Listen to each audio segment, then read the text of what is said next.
দাদুর বেতের বাড়ির হাত থেকে রায়ানকে বাঁচিয়ে নিল পারুল। হ্যাঁ বন্ধুরা, এমনটাই দেখা যাবে। তাই সম্পূর্ণ জানতে ভিডিওটিতে লাইক দিয়ে চ্যানেলটি সাবস্ক্রাইব করে দেখতে থাকুন।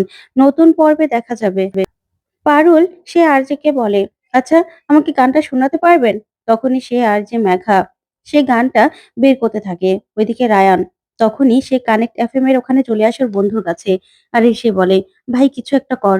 আমি সেদিন ভালোবেসে সেই মেয়েটার জন্য একটা গান গেয়েছিলাম, কিন্তু এখন তো পারুল সবটা জেনে যাবে। তুই প্লিজ ওই মেঘার মেঘার ল্যাপটপটা হ্যাক করে ওই গানটা সরিয়ে দে। তখনই রায়ানের বন্ধু বলে, কি বলছিস তুই? আইডি সেক্টরের সব কাজ আমি করে থাকি। আর এত কষ্ট করে আমি সবকিছু করেছি, এখন সেই গানটাই ডিলিট করে দেব? তাছাড়া তুই এত কষ্ট করে গানটা গেয়েছিস। তখন রায়ান বলে, এরকম গান দরকার হলে আমি আবার গেয়ে দেব। কিন্তু তুই যে করে হোক সেই গানটা নষ্ট করার ব্যবস্থা কর। কারণ সেই গানটার মধ্যেই আমি সেই মেয়েটার নাম বলেছিলাম। ওইদিকে ওইদিকে 16 অক্টোবর সেদিন রায়ান বছর গানটা চালিয়ে দেয় মেঘা। তখন রায়ান গানটা শুনতে পায় আর বলে, গানটা চালিয়ে দিয়েছে, তুই প্লিজ কিছু কর, কিচ্ছু কর।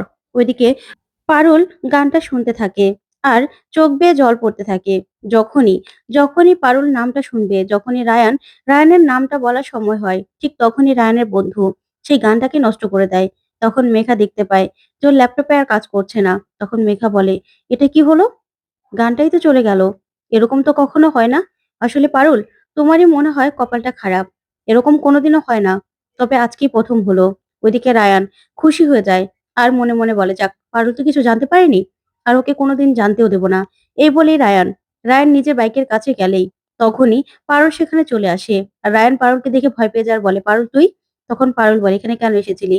তুই কিছু করেছিস তাই না? ওই আরজের ল্যাপটপ থেকে তুই গানটা নষ্ট করেছিস। তখন রায়ান বলে, আমি কেন কি করব? তখনই পারুল রায়ানের কলার চেপে ধরে আর বলে, কেন করলি এটা? কেন করছিস? তুই কি পাওয়ার জন্য কি পাওয়ার জন্য এরকম করছিস? মেয়েটাকে বল, সেই বেটির নাম বল বল। তখন রায়ান হাসি আর বলে, তুই কেন এরকম করছিস পারুল? তোর তো এরকম করার কথা নয়। তখন পারুল বলে, আমি কেন এরকম করছি তুই জানিস না? তুই আমার স্বামী। নিজের স্ত্রী থাকতেও তুই অন্য একটা মেয়ের জন্য গান গাইছিস। হ্যাঁ, কারেক্ট এফএম এ তুই গান গেয়ে তার নামে উৎসর্গ করছিস। আমি কিছুতেই ছাড়বো না রায়ান তোকে। দরকার হলে আমি তোকে জেলের ভাত খাওয়াবো। তখন তো রায়ান হাসতে থাকে আর বলে, কি বলছিস তুই? তুই যা খুশি তাই করে নে। তারপরেও আমি কোনোদিনও তোকে বলবো না আমি কাকে ভালোবাসি। তখনই পারুল রেগে সেখান থেকে চলে যায়। তখন রায়ান বলে, দাঁড়া জন্তু দাঁড়া। তারপর দেখা যাবে বাড়িতে গিয়ে পারুল সবার কাছে সবটা বলে দিলেই সবাই তো সব সত্যিটা জানতে পেরে প্রচন্ড রেগে যায় রায়ানের উপর। তখন রায়ানের বাবা বলে, কি বলছে এসব পারুল? রায়ান, তুই আমার ছেলে হয়ে এরকম একটা কাজ করতে পারলি? ওইদিকে ওইদিকে সবাই এক এক করে রায়ানকে চেপে ধরে। তখন রায়ান মনে মনে বলে, জন্তু তুই আমাকে সবার সামনে কেস খাইয়ে দিলি। তারপরেও না, আমি কোনোদিনও জানতে দেব না যে কাকে ভালোবাসি আমি। সেই মেয়েটার নাম কি? ওইদিকে পারুল বলে, হ্যাঁ দাদু, রায়ান আমাকে ছেড়ে অন্য একটা মেয়েকে ভালোবাসে। তার জন্য তার জন্য কানেক্ট এফএম এ তার জন্য গানও গেয়েছে। আমি সেই গানটাই শুনতে গিয়েছিলাম, কিন্তু জানতে পারিনি সেই মেয়েটা কে। সেই বেটির নাম কি দাদু? জানতে পারিনি। আমার এতটা আত্মসম্মান বোধে লেগেছে না, আমি কি করব? কি করব দাদু? আমি থাকা সত্ত্বেও ও যদি অন্য মেয়ের জন্য এতটা পাগল হয়ে যায়, তাহলে আমি কি করতে পারি? ওর জন্য তো আমি কম কিছু করিনি। তারপরেও কেন করলো এটা? তখন তো রায়ানকে তরিতা বলে, আসলে রায়ান, ঘরের লক্ষ্মীকে পায়ে ঠেললে এরকমই হয়। পারুল তোমার জন্য কি না করেছে বলো তো? আর তুমি কিনা পারুলকে ছেড়ে অন্য একটা মেয়েকে ভালোবেসে ফেললে, কি করে? তখনই কৌশালী বলে, আচ্ছা রায়ান, পারুল পারুলের জন্য তুই এই যে ফার্স্ট হওয়ার আনন্দ পাচ্ছিস, নিজে নিজের যোগ্যতায় কিছু করার আনন্দ পেয়েছিস, নিজেকে চিনতে পেরেছিস, নিজেকে এমন সফল জায়গায় নিয়ে যেতে পেরেছিস, আর তুই সেই তাকেই নিজের জীবন থেকে এভাবে ঠেলে সরিয়ে দিচ্ছিস। কেন রায়ান? এটা কিন্তু ধর্মে সইবে না। তোর কিন্তু খারাপ হয়ে যাবে রায়ান। তুই পারুলের সঙ্গে এত বড় একটা অন্যায় করিস না। কেন করছিস সেটা? ওইদিকে রায়ানের মা প্রচন্ড খুশি হয়ে যায়, মনে মনে বলে, অলক্ষী না অলক্ষী এটা। একদম ঠিক করেছে আমার ছেলে। অন্য কাউকে ভালোবেসেছে, অন্য কাউকে পছন্দ করেছে। অন্য কেউ বউ হয়ে আসলে পারুলকে এই বাড়ি থেকে তাড়াতে খুব সুবিধা হবে। তখনই দেখা যাবে রায়ানের কাকিমা বলে, কিরে দিদি, তোর ছেলে তো দেখছি অনেক এগিয়ে। প্রথমে শিরিন, তারপর পারুল, এখন আবার অন্য একটা মেয়ে। তোর তো ছেলে একটার পর একটা লাইন লাগিয়ে রেখেছে। ওইদিকে রায়ান রায়ান মনে মনে প্রচন্ড রেগে যায় পারুলের উপর। আর মনে মনে বলে, কোনোদিনও তুই জানতে পারবি না পারুল, কোনোদিনও না। তখনই মৈনাক বলে, "আচ্ছা, গানটা আমরা একটু শুনলে ভালো হতো না?" তখনই রায়ন মনে মনে হাসে আর বলে, "গানটা আর কোথায় পাবে? গানটা তো পারুল পাবেই না।" তখন পারুল বলে, "জানো তো, সেই চেষ্টাও করেছিল রায়ান। ও গানটা নষ্ট করে দিয়েছিল। কিন্তু আমি যখন গানটা শুনেছি, আমার মোবাইলে আমি রেকর্ড করে নিয়েছিলাম।" তখন তো রায়ান ভয় পেয়ে যায়। তখন পারুল সেই গানটা চালিয়ে সবাইকে শোনায়। সবাই তো গানটা শুনে পুরো অবাক হয়। তখন মৈনাক বলে, "বাহ! কি মিষ্টি গান গেয়েছো রায়ান। একদম ভালো হয়েছে, তাই না দাদু?" তখন দাদু প্রচন্ডভাবে রেগে যায় মৈনাকের উপর। আর রায়ানকে বলে, "রায়ান, এত বড় সাহস তোমাকে কে দিয়েছে? তুমি অন্য একটা মেয়ের জন্য গান গাইছো?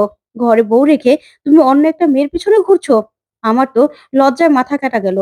তুমি এসব কি করে করো? এই বাড়ির ছেলে হয়ে তুমি এরকমটা কি করে করতে পারো? তোমার বউ পারুল তোমার জন্য কি না করেছে? এই মেয়েটা এত দূর থেকে এসে এখানে পড়ে আছে। তোমার জন্য ও সবকিছু করছে। আর তুমি কিনা এই তার প্রতিদান দিলে? বলো সেই মেয়েটাকে। বলো।" তখন রায়ান বলে, "আমি বলব না দাদু। আমি বলব না, আমি মরে গেলেও বলব না। আমার পার্সোনাল লাইফ আছে। আমি যাকে খুশি তাকে পছন্দ করতেই পারি। আমার একজনের জন্য গান গাইতে ইচ্ছে করেছে, আমি গান গেয়েছি। আর পারুল, তুই আমার পার্সোনাল লাইফ নিয়ে টানাটানি করে খুব একটা ভালো করলি না। খুব খারাপ করেছিস।" তখন তো এই কথাগুলো শুনে দাদু প্রচন্ডভাবে রেগে যায়। তখন পারুল মনে মনে বলে, "কেন রায়ান? তুই কেন বলছিস না? কে সেই মেয়ে? কিসের এত রাগ তোর? কেন? কাকে আড়াল করছিস তুই?" তখনই পারুল পারুল রায়ানকে বলে, "খবরদার রায়ান, তুই এভাবে দাদুর সঙ্গে একদম কথা বলবি না। তুই ওই মেয়েটাকে আড়াল করার জন্য, ওই বেটিকে আড়াল করার জন্য তুই দাদুর সঙ্গে এরকম ভাবে খারাপ ব্যবহার করছিস? কে ওই বেটি? বল, কে ওই বেটি?" তখন রায়ান বলে, "আমি মরে গেলেও বলব না।" তখন দাদু প্রচন্ডভাবে রেগে যায় আর বলে, "সুরমা, আমার ছড়িটা কোথায়? নিয়ে এসো।" তখন তো সবাই চমকে যায়। তখন পারুল মনে মনে বলে, "না, না, এটা কি হয়ে গেল? আমি তো এটা চাইনি। এটা তো আমি চাইনি। এখন আমি তো রায়ানের কষ্ট দেখতে পারবো না।"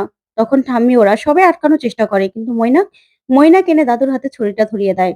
তখনই দাদু রায়ানকে পিঠে মারতে থাকে আর বলে, "বলো সেই মেয়েটাকে।" তখন রায়ান বলে, "আমি বলব না দাদু। আমি মরে গেলেও বলব না।"